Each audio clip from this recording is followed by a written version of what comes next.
I accidentally damaged the balcony plants while angrily scolding a scumbag over the phone. The next day, the campus bully issued a wanted notice on every school platform. Who pulled out the spines from my cactus and stabbed them all into my succulent? Who pulled out the spines from my cactus? The attached picture showed a bald cactus. As I casually scrolled past this post on the confession wall, I immediately jolted up from my sickbed like a carp leaping out of water. Yesterday, while cursing out a scumbag on the phone, I passed by the boys' dormitory and couldn't help but mess with the plants on the first-floor balcony. I had left my contact info and offered to pay for the damages, but the note must have blown away. Thank God it did! Who would have known the plants belonged to the campus bully, Luke Dawson? My hands trembling, I commented under the post. Just a passerby. The cactus spines seemed to fall off naturally. My condolences. Totally just a passerby. Luke quickly replied. And the spines that got stuck all over the succulent next to it, did they naturally grow there too? Attached was a photo of a succulent full of cactus spines. A crowd quickly gathered in the comment section, expressing outrage. The moral decline is shocking. Ha ha ha ha ha! Pitiful yet hilarious. Who would do something so deranged? Ew, could this creep be from our department? Shit. My succulent was next to yours. It must have been hit too. I cursed this freak to fail their finals. Enough was enough. I furiously typed. Bullshit! Last night I clearly saw there was only one succulent. The comment section, which had been filling up quickly, suddenly went quiet. Then I received a friend request, with the note, Luke. Figuring it wouldn't hurt to just apologize and admit my mistake, I braced myself to accept it. Just then, my bunkmate said, Have you guys heard? Someone dared to mess with Luke's cactus. Rumor has it, Luke swore that once he finds the culprit, he'll stab them with every single spine that was pulled out. Hilarious. My roommates all burst into laughter, glancing at me in confusion. Why aren't you laughing? My heart sank. I don't laugh, because I'm naturally not fond of laughing. Could I dare accept that friend request? I slammed my phone shut and prayed that if I didn't accept, he wouldn't find me. But who would have guessed Luke used my account info to ask around the agriculture school and found my name in class. That day, I was in botany class, yawning, when I caught sight of a pair of cold, unreadable eyes outside the window. Luke was leaning against the corridor wall, his cold, handsome face full of hostility, arms crossed, staring straight at me like he came for my life. I shuddered and quickly looked away, cold sweat breaking out. Before I could think, the bell rang. What to do? What to do? The professor said. Class dismissed.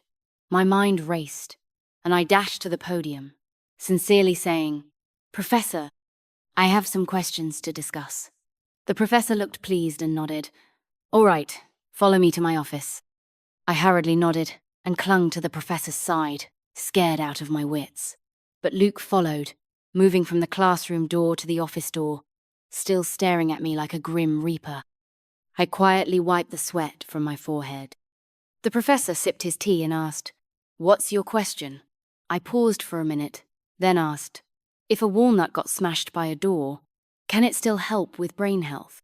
The professor, his face turned displeased. Student, be serious. I glanced out the window. Luke was expressionlessly waving at me.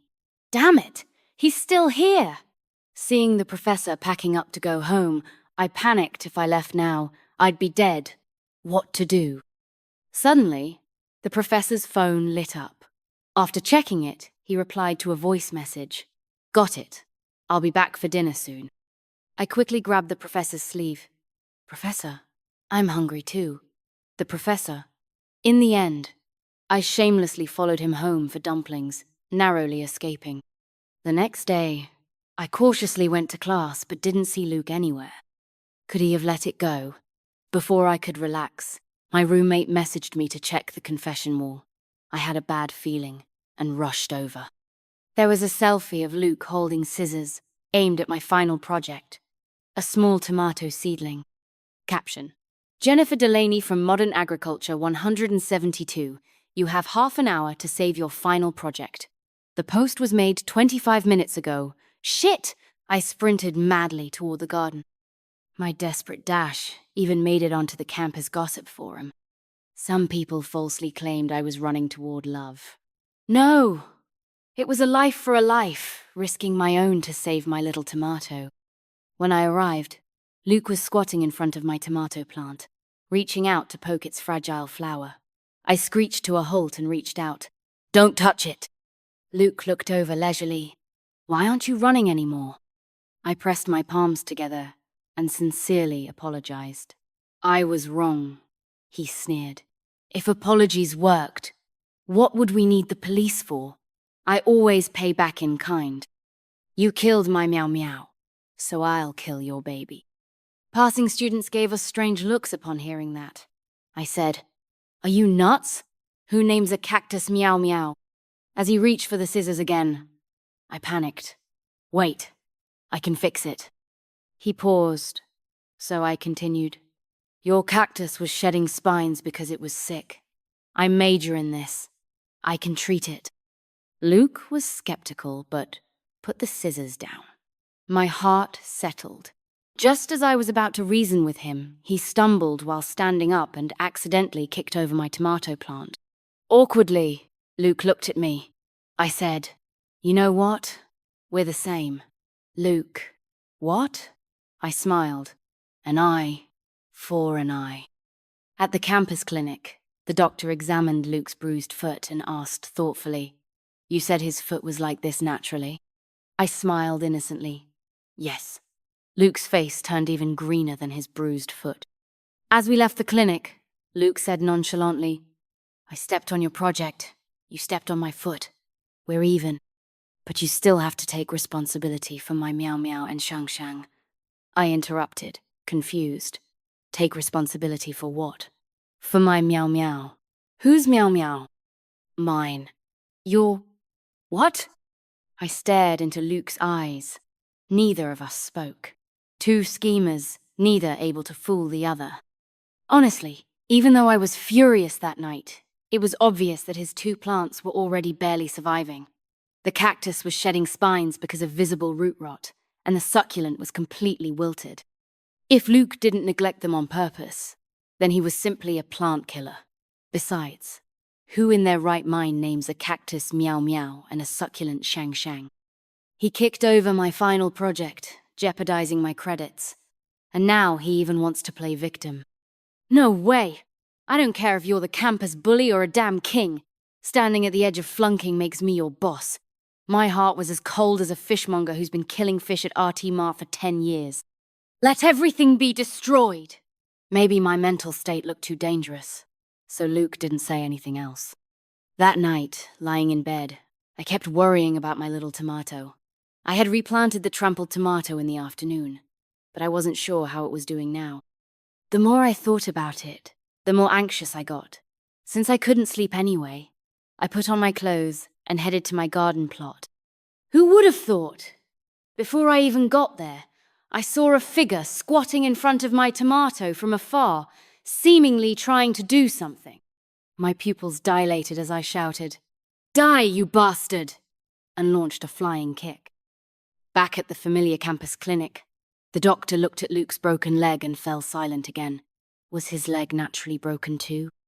I nodded halfway but met Luke's gaze, then shook my head and guiltily said, I did it. The doctor sized me up and teased, Wow, you've got some serious moves. I kicked him, he lost balance, and I accidentally sat on his leg. The doctor. Finally, with a complicated expression, he patted Luke's shoulder, treated his leg, and handed him a crutch. I kindly asked, Doctor, is there anything we should watch out for with his leg? The doctor looked at me sincerely. Just watch yourself. I was speechless. Was that polite?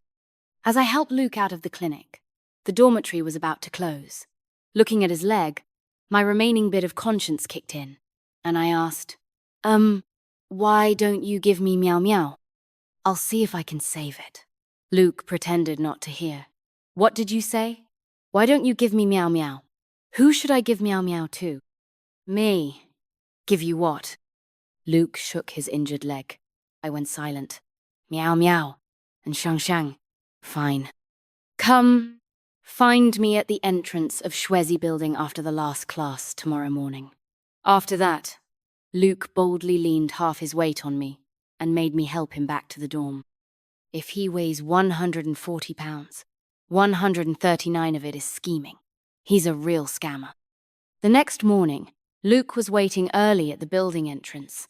I carefully wrapped the dying cactus and succulent and was about to leave when a torrential rain suddenly started. The heavy raindrops quickly merged into sheets of water. I didn't have an umbrella and was preparing to dash through the rain. Out of the corner of my eye, I saw Luke frowning under the rain, leaning on his crutch. Other students were either running through the rain or sharing umbrellas with friends. At this moment, Luke's usual intimidating aura made him seem a bit lonely. I don't know why, but I suddenly empathized with this hot-tempered, always fighting campus bully. Without thinking, I borrowed a giant umbrella from the convenience store nearby and walked up to Luke. Come on, I'll walk you back to the dorm. In that moment, I became the center of attention. Luke looked at me complicatedly for a few seconds, said nothing, and stepped under the umbrella to walk with me. The rain poured even harder. Luke, limping, seemed to say something. I didn't hear clearly and asked, "What did you just say?" Luke, I said you're very special. That sounded, a bit off. I cleared my throat, took a step away from Luke, lowered my head, and shyly said, let me say this up front. Don't get any ideas. I'm not into your type. Luke went silent.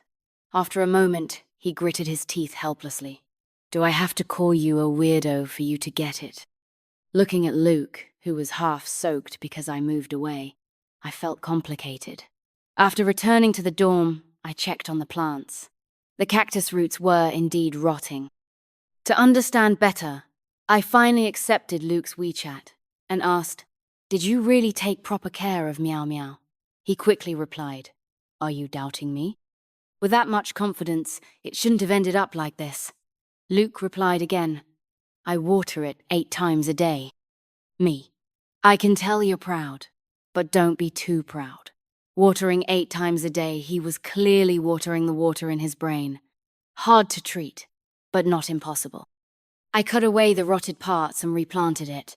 Now, I could only hope for the best. While Meow Meow and Shangxiang were recovering, Luke sent up to 800 messages a day asking about their condition, even forcing me to pin his chat to the top for timely updates. I muted him instead. After the cactus grew new roots, I cared for it another week before returning them to Luke. We were even now. Luke said nothing that day, but the next day in class, I saw a banner hanging on the white wall. Jennifer's magical hands revived my precious lifeline, presented with gratitude.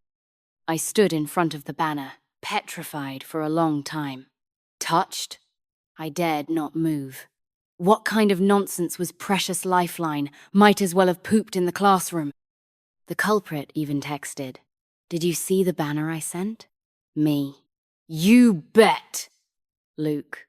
"What? You feel honored?" Me. "I'm seriously speechless!" So much for being even. The banner photo spread across the gossip forum, and several guys anonymously asked if I could treat their plants. Treat your grandma's legs! This all started because of Luke.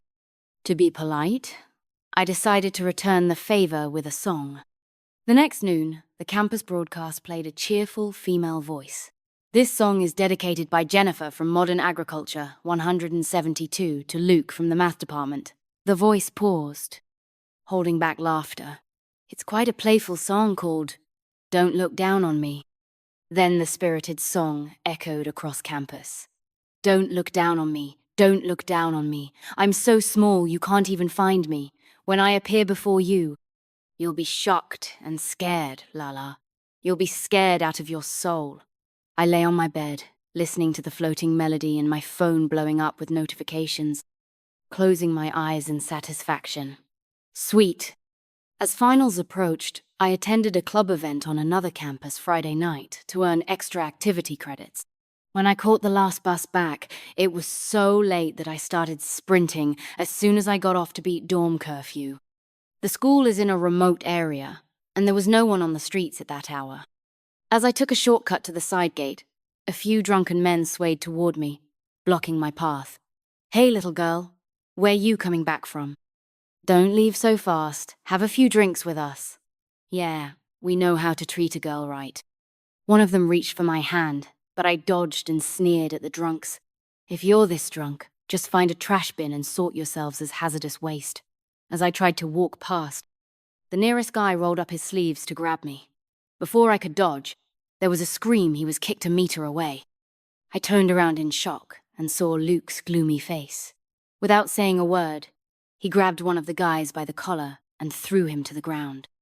The remaining ones realized the situation and hurriedly dragged their buddies away, leaving only me and Luke on the quiet street. His gaze shifted to me. Seeing me frozen and stunned, he frowned. "You okay? Are you in shock?" Me. "It's over." Luke frowned. "What happened?" "Curfew time's up." Seeing Luke stay silent, I teased. "You okay? Are you in shock?" He looked at me, and as our eyes met, we both couldn't help but laugh. I cheerfully patted his shoulder. "Let's go. I'll treat you to a luxury hotel." Turns out, one should never speak too soon. At this moment, I was standing at the luxury hotel front desk, but after all my recent spending, even combining all my cards, I didn't have enough for 2 rooms. Awkward. I glanced at Luke sitting on the lobby couch and hesitated. Would it be too embarrassing to tell him I had no money? The answer was yes. After a brief pause, an idea popped into my head. I beckoned the front desk clerk over and whispered, "When he comes to check in, just say there's only 1 room left in the whole hotel, okay?" I winked at the clerk, who gave me an understanding look. "No matter what you two say later, I'll insist there's only 1 room left." "Exactly." "Perfect." I turned to call Luke, but bumped right into his chest. Damn, I had no idea when Luke had come up behind me. Didn't he hear everything I just said? That would mean he knew I had no money. How embarrassing. I glanced at Luke's expression quietly. He didn't seem to react. But wait, why are his ears red? Never mind. As long as I'm not embarrassed, it's fine. I originally intended to get a double bedroom just to get through the night, but once we got to the room, I realized it was a king bed. Turns out, the king bed was $30 cheaper than the double. The front desk clerk really had my back, but the king bed was kind of awkward. I could afford the 30 yuan difference, so I called the front desk. "Hello, we'd like to change rooms." "Sorry, this is the only one left." "It's me. I want to change rooms." "Really, this is the only one left." I mean, there could be another room, right?" "Haha, just this one left." That clerk's so stubborn. Oh well, we'd have to make do. Luckily, besides the bed, there was also a sofa. Once we entered the room, Luke sat stiffly on the sofa, not moving at all. To break the awkwardness, I offered to sleep on the sofa since it was narrow and barely fit me, let alone him. Luke glanced at me but said nothing. The arrangement was set.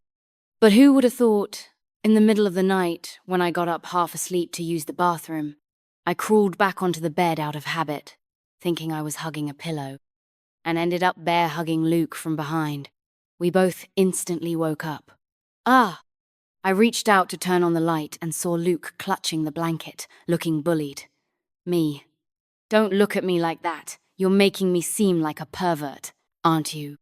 "Bullshit," Luke squinted and teased. "Only 1 room left, wasn't that your plan?" Damn it! He really heard everything. I was mortified. I stayed silent and tacitly admitted it. The atmosphere grew awkward. As I was about to climb off the bed, Luke frowned. "Just stay there. It's big enough. We won't touch." Then he added, "Unless you did this on purpose." Remembering what had just happened, I held back my temper. I turned off the light and lay on the same bed with Luke, separated by what felt like a galaxy. Neither of us could sleep. We could hear each other turning over. At one point, we faced each other, eye to eye, utterly awkward. I laughed dryly. "Want to listen to music?" He went along. Sure." So I grabbed my phone and accidentally played the last song I listened to. "Don't look down on me, don't look down on me. I'm so small you can't even find me. When I appear before you, you'll be shocked and scared. La la, you'll be scared out of your soul." The air went quiet. "Luke!" I quickly turned off the music. That was an accident. Even in the dark, I could see Luke's face turn dark as he sat up, leaned over, and stared at me fiercely. "You did that on purpose." I swallowed hard. Really an accident. Seeing how triggered Luke was by the lyrics, I thought long and hard, then squeezed out 5 words.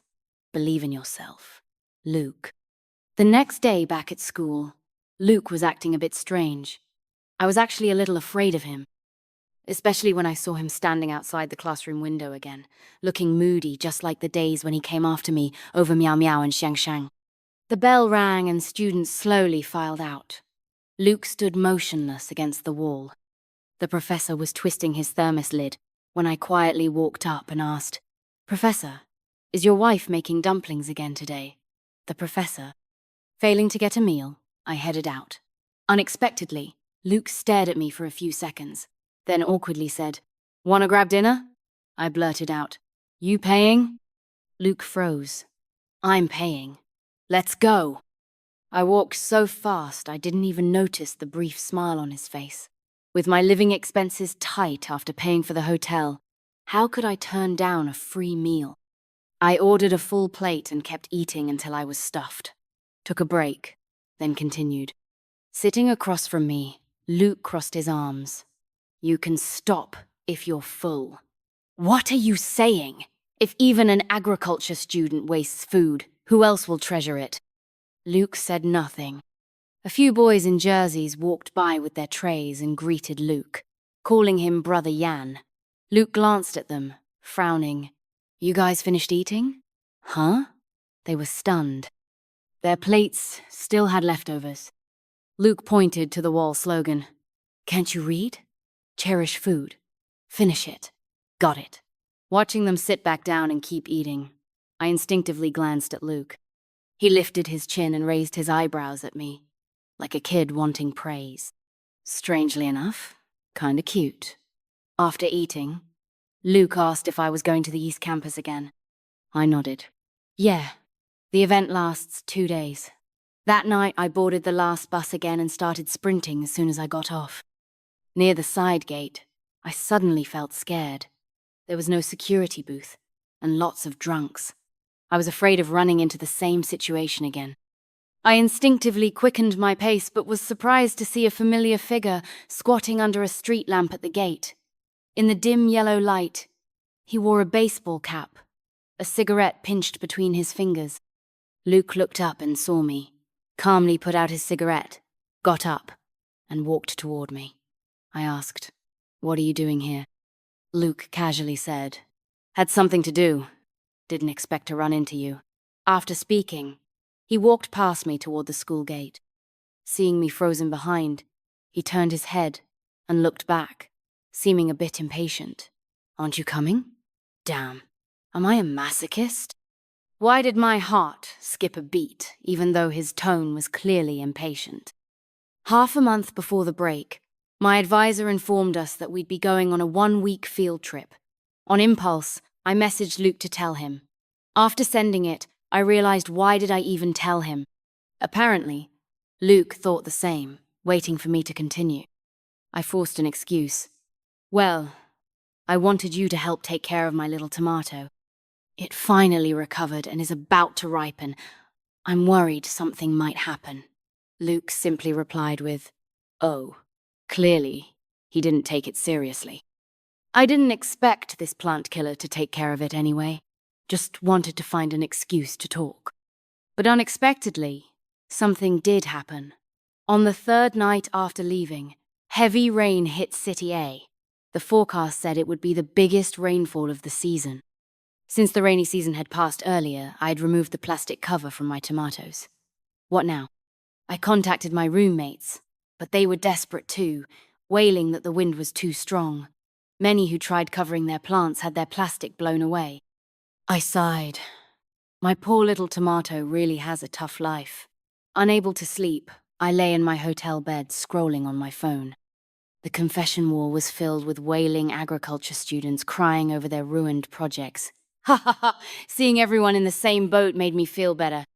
Some were even worse. Their fully grown crops got washed away by the rain. As I scrolled, one post was gaining traction. It was a photo of a blurry figure under the rain, covering a plant with plastic. Caption: "Damn, this guy's amazing. He's been out here for an hour in the rain, and he's the only one who managed to cover his plants." Though it was only a back view taken in heavy rain, I recognized him immediately. It was Luke. He was really taking care of my little tomato. I called Luke. He answered quickly, his voice a bit lazy. "Hello? It's me." I heard a door close. Then wind sounds. He must have stepped out onto the balcony. I said, "Seems like it's raining heavily there." He boasted, "Don't worry. I've got your tomato covered. Must have been tough in that rain, right?" "Tuh, who do you think I am?" Took me 5 minutes. I held back my laughter. "Oh!" Suddenly, I heard his roommate's voice. "Yange, want some hot water? You've been soaked for so long." Luke immediately replied. The eternally tough Chinese man. The remaining days of the trip, I kept thinking about returning to school. I wasn't sure if I missed my tomato or something else. On the train back, I saw vendors selling plants, and one of the cacti looked really nice. I bought it. Since Luke helped take care of my tomato, I should at least give him a small gift. I'm not that stingy. But the bare cactus looked a bit plain, so I thought about finding a pot for it and decided to split off from my advisors group. I didn't expect to run into Chu Yuan at the market. This bastard not only cheated on my best friend, but also scammed me out of money using her name. If I hadn't gotten mad at him, I wouldn't have pulled Luke's cactus spines that day. In short, he was the source of all evil. I stood behind him, watching him hug his new girlfriend, while vividly describing how his ex, my best friend, had manipulated him. He even pretended to be generous. And her best friend, the one in the agriculture department Tesk, her character's even worse, borrowed a bunch of money from me to buy luxury goods and never paid back. The new girlfriend was disgusted. God, people like that exist? Chi-Yuan shook his head. Forget it. I treated it like charity. "Charity, your ass!" I slapped him hard from behind. Chu-Yuan screamed, clutching his face as he fell to the ground. Tch, such an act, am I that strong? People around stared at me in shock. I looked down, Where's my cactus? When Luke asked where I was, I stared at Chu-Yuan, who was pulling out spines, and quietly said, "The hospital." Luke rushed over, and seeing Chu-Yuan, immediately grabbed him by the collar. "You hit her!" Chu-Yuan pointed at his half-spined face. "Bro, look closely. I'm the victim." Furious, I charged at him again. "You still dare talk?" Luke, mindful of the crowd, held me back a bit. Not good to fight here. After I calmed down, he finally let go and whispered, "Using a cactus to hit people is brutal." I looked at him pitifully. "But this cactus was for you, and now it's gone." Luke froze for 2 seconds, then rolled up his sleeves and charged at Chu-Yuan. "You're not worthy of being hit with my cactus." I stopped him. "Not good to fight here, Luke." After exposing Chu-Yuan and getting my money back, I was in a good mood and showed off. "Come on, I'll treat you to a late-night snack. This time I really have money." Luke, "This time? When did you ever?" I laughed awkwardly. "Not the point." We left the hospital and waited for a taxi. The wind was strong, so I instinctively shrank my neck. Luke casually took off his jacket and tossed it to me. "Hold this for me." Me. Saying one thing while meaning another. Typical man. Just as I put on the jacket, A clear female voice called from not far away. Xian? I looked over. It was a girl in a long dress with a trendy bag. At first glance, she looked quite a match with casually dressed Luke. And me? I had just returned from fieldwork, carrying a big travel bag, looking dusty and out of place. The girl affectionately patted Luke's shoulder. "Long time no see. Do you notice anything different about me?" Luke looked her up and down, expressionless. "You look more and more like your mum." The girl covered her mouth and laughed. "Of course! My mum's so beautiful. I have to keep up. I mean, seeing your mum now gives me the creeps. Luke, if you keep joking like this, I'll really be mad when we get married." Luke looked horrified. "Can you not tell horror stories? I've got stuff to do, see you." After speaking, Luke grabbed my wrist and left. The girl never looked at me once, deliberately ignoring my presence. For some reason, I glanced back and met her gaze. She raised her eyebrows at me. It felt like a provocation. For the first time, I wanted to describe a girl as punchable, so I rolled my eyes at her. Luke never mentioned the girl to me, and I didn't ask. But surprisingly, the girl was the one who reached out to me first. She found my contact and invited me to meet at a cafe off campus. "I'm Luke's fiancé. My name is Fang Yimiao." She crossed her arms, lifted her chin and looked at me. I replied, "Oh, Luke and I are childhood sweethearts. We were engaged as kids. Oh, Luke really likes me. He even raised a cactus and named it Meow Meow." Me. Damn it, I can't keep saying "oh" anymore. I didn't hear much of what Fang Yimiao said afterwards. It was basically telling me to stay away from Luke. If I listened to her, I'd be an idiot. What era is this? Childhood engagement, seriously? But the cactus being named Meow Meow, well, that part was true. The more I thought about it, the angrier I got. After returning to the dorm, I received messages from Luke. He sent several in a row that I didn't reply to. Then he sent a photo of the cactus. "Looks like my Meow Meow has problems again. Miracle doctor, take a look. Damn Meow Meow. Your Meow Meow. You deal with it yourself. Smile. JPG," I replied. For this year's final exam, the college invited external agricultural experts to grade our projects. Although my little tomato had been through a lot, it barely managed to ripen. The experts, wearing practical work clothes, walked through our experimental fields. When they reached mine, the leading female professor stopped, pointed at the sign next to my field, and asked, "What's this?" I replied seriously, "It's the name I gave my little tomato." The sign read, "Slap Meow Meow's big ears." The professor gave me a meaningful look, said nothing, and moved on. That evening at the cafeteria, she came and sat right beside me while I was gnawing on a chicken leg. She looked me over a few times and asked, "Why do you name your plants?" I casually replied, "Just randomly." The professor said, "You're a lot like my son. He likes naming plants too."